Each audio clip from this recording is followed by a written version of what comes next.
Hi there, welcome back to this video lecture in engineering dynamics, and we're gonna continue what we left off last in the previous video. Okay, so let's now discuss the classification of dynamics. Okay, so uh, we can describe or we can classify dynamics in terms of how we model the object or the body, and also in terms of its parameters, or let's say the forces. Okay, so first let's discuss first the how we model the body. Okay, so we have a point mass. Let's say point mass.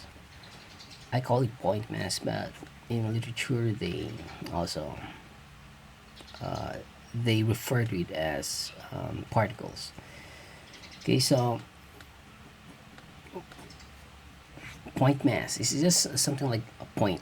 Okay, so a point, but it has a mass. Except that since it's a point, then it means that the size is negligible. Okay, so it means negligible size, negligible size, but has a mass. Has a mass.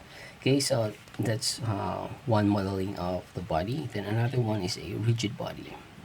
So rigid body is, of course, size comes into play.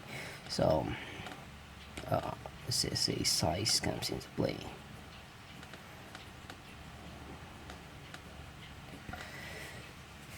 Okay, so for example, point mass is the application of, let's say you have a problem, a dynamic problem, and how would you know if you're going to use the model, a point mass model, or a rigid body model? So it depends. So, for example, you have a let's say a racetrack. So you have a racetrack here. Okay, so for example, this is your racetrack.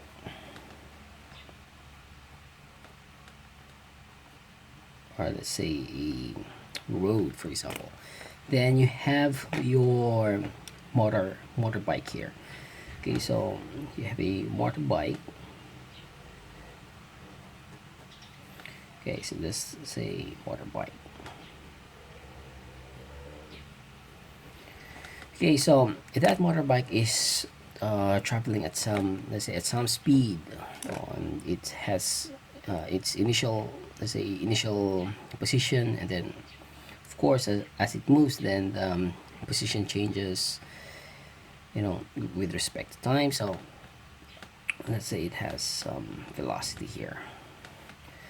Okay, so if you would notice that it doesn't matter whether this motorbike do the free wheelie or the rotation. I mean, the rotation here, it doesn't matter. We just consider this motorbike as a point. So the size of this motorbike with respect to the size or to the geometry of this motion, then this motorbike size is negligible.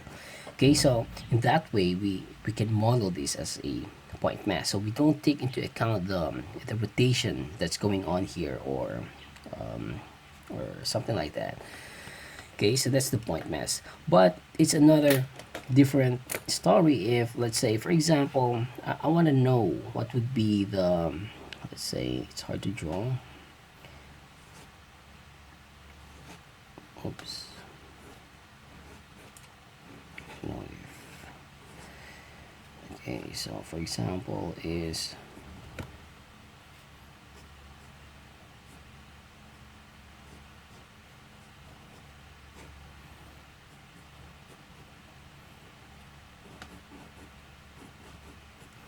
okay, so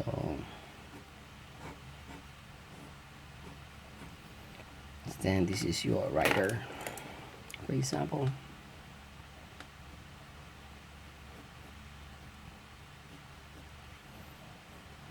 Okay, just okay. So that's my drawing.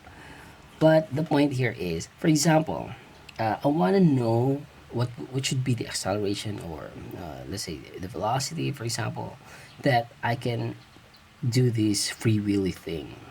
Okay, so that's free wheelie.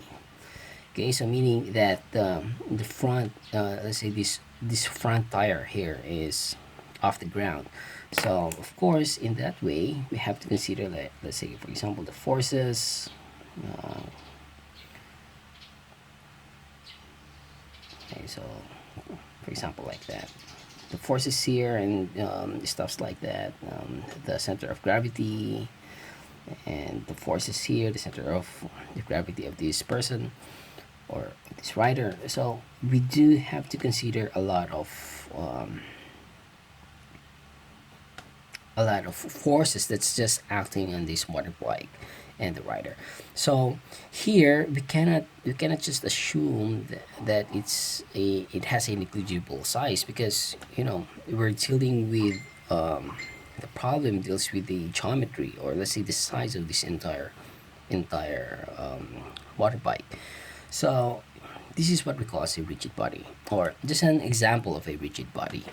Okay, so technically, when we say rigid body, it's um, let's say, for example, you have this mass over here. Let's say your mass, then let's put a point, or let's put a grid. Okay, so this is a grid point.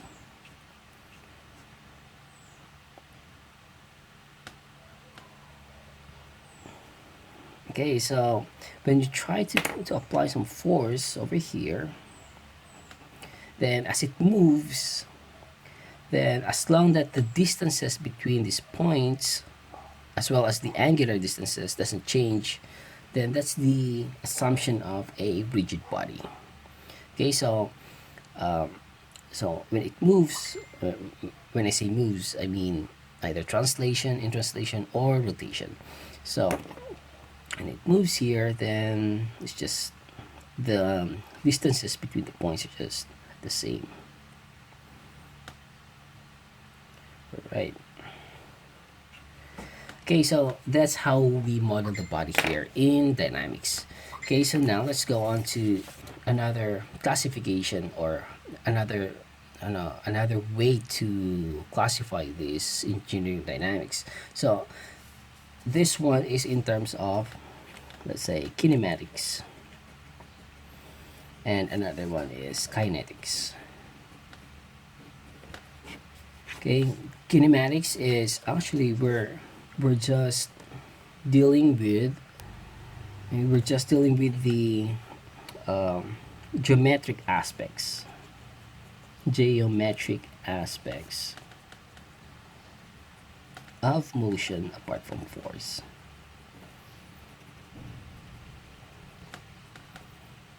From force. Okay, so here we're just dealing with, like, for example, the velocity. So again, whether it's rigid body or point mass, it doesn't matter. But we're not considering the forces, so we're just dealing with velocity, acceleration, let's say position and time. I mean, or let's say, okay, let's include this one, time. Okay, so that's kinematics. So of course, how come there's an effect of, let's say, a change in velocity, or why does this body had a acceleration? So of course must be some let's say some inputs on the system. So that's of course a force. But here in the study of kinematics, we're not going to deal with the forces. Okay, so that's kinematics, and then here we're gonna account um, the okay, so the forces that causes motion. That causes motion. Okay, so forces that cause motion. So we have to take into consideration, like for example, F is equal to ma. Of course, so here we have acceleration. I mean, we can derive acceleration based from, let's say, velocity. I mean, um, the velocity or position, the derivatives. Okay, so that's kinetics. And then this one, kinematics. So we can apply kinematics in both point mass and also in rigid bodies. So the same goes true with this kinetics. So we can apply this in point mass and as well as in rigid bodies. Okay, so therefore we can write this one. We can have a chart, dynamics. So we can have kinematics and kinetics.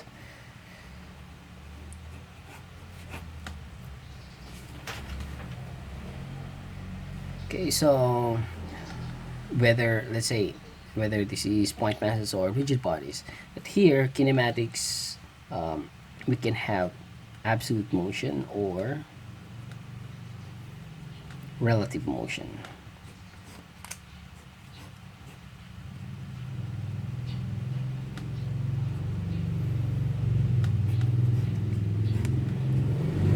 Okay, so absolute motion, we're going to discuss this in, let's say, a straight line motion or a one-dimensional motion.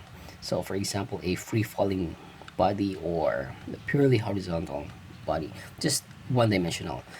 So, we can also discuss this in 2D. So, for example, we have a curved path. So, this curved path, for example, this is your point mass. So this is your point one. Then after some time, it changes here. I mean, it changes the position. It moved the. I mean, the position is now here. Okay, so the same goes true with this one-dimensional. Okay, so there's gonna be some analysis here depending upon the coordinate system that we're going to use. So we have three types, and we're just gonna deal with two dimensional coordinate systems. So we're not gonna tackle the three-dimensional here.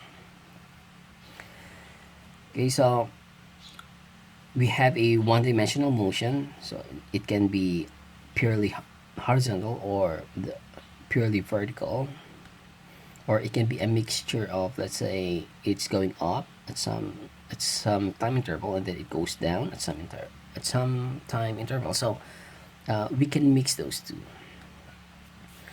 Okay, so we're going to study those analyses. Then for the 2D, then we have three types of coordinates that we're going to consider. Okay, so I'll write it. I think I'll write it here. Okay. So that is rectangular coordinates.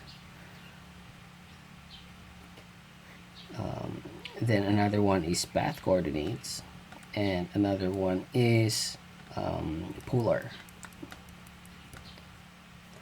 coordinates. Okay, so let's discuss those two. Okay, I mean two. I mean three.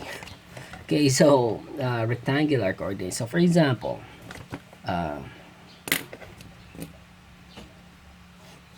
so you have this path. So we'll write it here.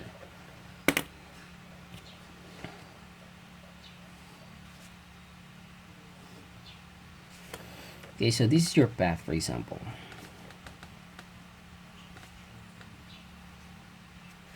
Okay, so how do we know the, let's say, the position or the velocity of this object?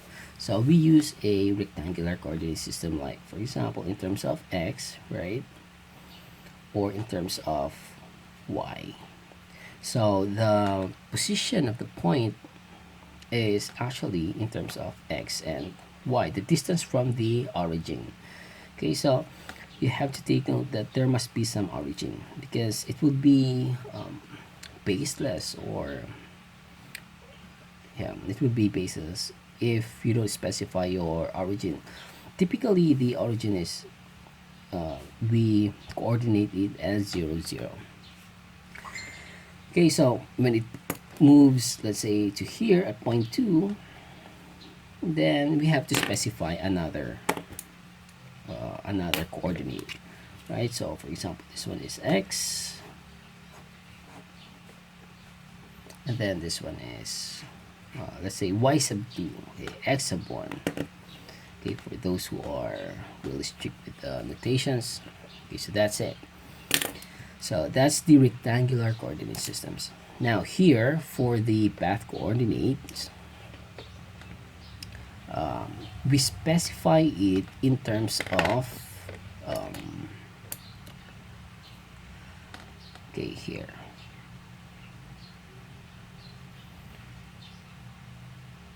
So let's say this is your center. Okay, so this is your center. So for example, your position is here. Then we change this again to here. So the position of this one is in terms of the normal and tangential components. So this one is normal, this one is the tangential. So recall again that when we say tangential, it just means that it's touching on one point. So it's tangential, and then this one is normal, always pointing towards the center of this curvature. Okay, so so at this point, then of course another center comes. Another center pops up. So here, at this point, the coordinate system is this one. So we have a normal, and then we have a tangential.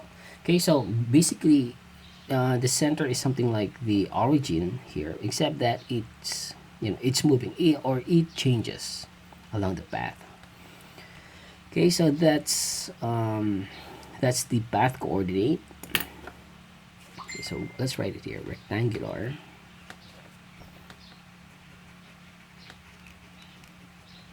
And then this one is path coordinates. Okay, another one here is the polar coordinates. Okay, so here, oh sorry, I forgot. So here, in terms of normal and tangential coordinates. Okay, so here the polar coordinate system is, you have some fixed point here. Again, it's something like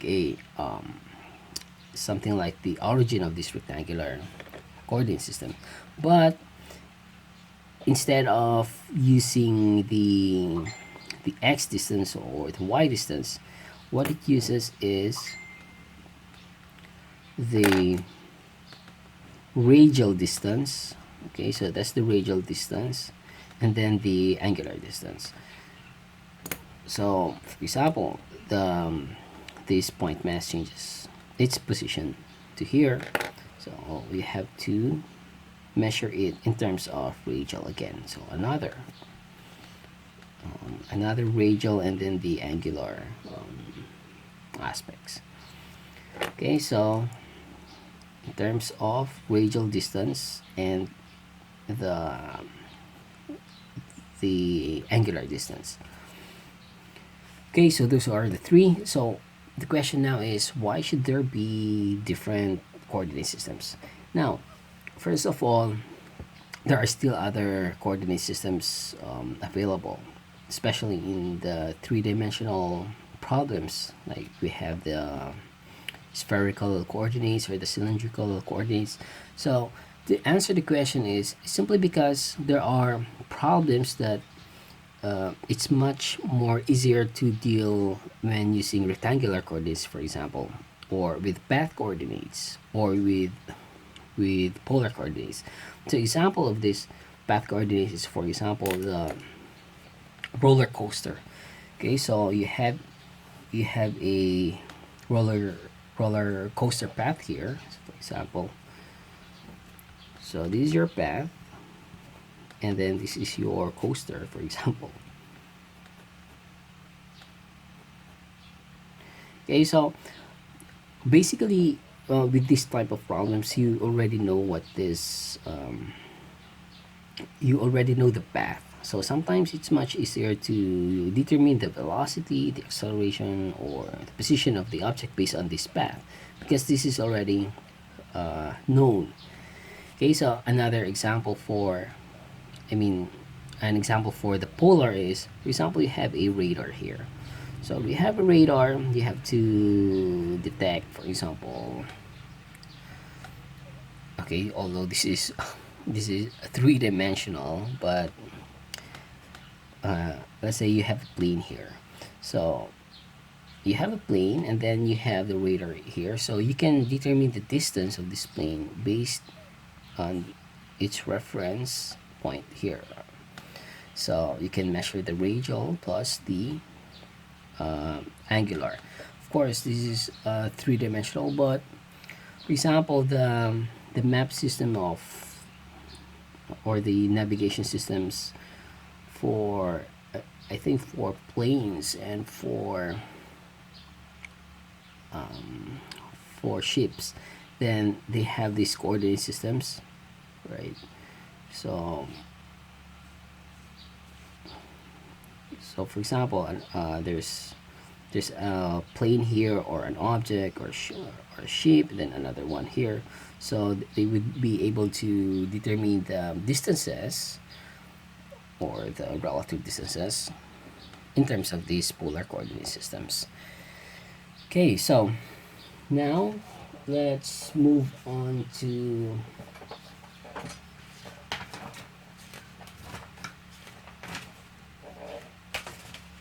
vectors. Okay, so just a review, what is a vector? So vectors are basically they're directed straight lines. So we call them directed straight line.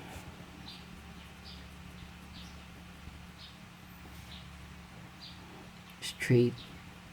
Okay, so they are directed straight line in space, in a space. So for example, this is our space. So we have x, y, and then z. So we have 2 points, for example. So we have point 1, and then we have point 2. So the vector here is this one. So the distance between 2 points and plus the direction. So for example, this is a vector. Vector, let's say from point 1 to point 2. But it's going to be another vector if our vector is from point 2 to point 1. So meaning that the vectors have both magnitude and direction. So take note, because here in dynamics, most of the parameters are actually almost all of the parameters are vector quantities. So the magnitude is the length of the length of the straight line, magnitude, and then the direction is in terms of, let's say, the angle or where this arrowhead is pointing. Okay, so magnitude and direction. So what are the physical quantities that are vectors? So number one, velocity, acceleration, displacement. Okay, so this is 1, 2, this is 3. Okay, and a lot of others. Let's say, I think momentum. Okay, momentum. So for scalar quantities, just a review from physics. Then, for example, this is speed, and what else? Distance, speed, distance. What else? Let's say work, for example, and many others. Okay, so now we're going to discuss the different, actually just a review, because we have already discussed this in statics, the basic vector operations. So we can actually add, we can do addition. Okay, we can do addition of vectors, or let's say subtraction. So for example, I'll just show this in terms of graphical um, illustration. So for example, you have a vector A, and then you want to add this with vector B. So the resultant would be, okay, from this point to the final point, this is gonna be the resultant vector. So this is vector A plus B. Okay, so we can also do subtraction. Like for example, we have this vector A, and then we have this vector B. Okay, so if we do the, actually it's not subtraction, because it just means that an opposite direction is just in negative sign, so it's still vector addition. So when we say vector addition, we consider the signs. Okay, so here, so this is the first initial point, then this is the final point, so this is going to be our resultant vector, or something like the total vector. Okay, so we can also do vector multiplication with a scalar, multiplication with a scalar.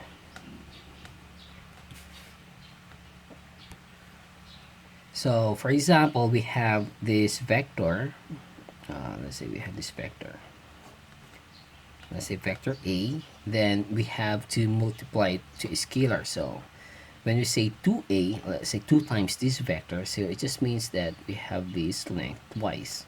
So this is 2A. Okay, another one is, for example, another operation that we have discussed is vector vector multiplied to a vector. So let's say vector times, or okay, not that one, vector multiplied to a vector, and that is we have the dot product, and then we have the cross product. Okay, so the symbol for this one is, for example, A dot B. Okay, so the vector A dot product to a vector B. Then this one is cross product, so A cross B. Okay, so we're going to we're going to discuss this in detail if you don't if my time remaining is up. Okay, so but we'll try first. So dot product basically is for example, we have this vector A, and then we have to dot product with vector B. So what we get actually is the let's say we have this one, x, y, z. So what we get is actually a, okay, so we use the product if we want to determine the angle in between these two vectors. So let's say this is a plane in 3D. Okay, so let's consider a 3D space. So we have two vectors in 3D space. That's vector A, vector B. So we get this angle in between. Okay, so it means if we do that product, we get a scalar scalar quantity. So okay, so for the cross product, then what we get is a vector. So for example, again, let's consider a 3D space.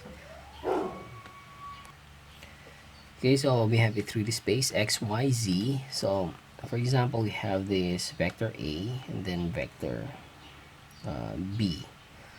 So this is our plane, the xz plane. So let me draw it a little bit more parallel. Okay, so we have a vector A, and then we have a vector B. So this is the plane. So what we get is actually another vector. So it's a vector, but it's an orthogonal vector. So a vector that is perpendicular to the plane. So this is the A cross B. Okay, so this vector. So that's the cross product, for example. So the moment is actually this one. The moment is a cross product. Okay, so supposedly we will be discussing up to the vector value functions, but I guess we don't have much time, so I'm going to discuss it on the next video. Okay, so see you in the next video.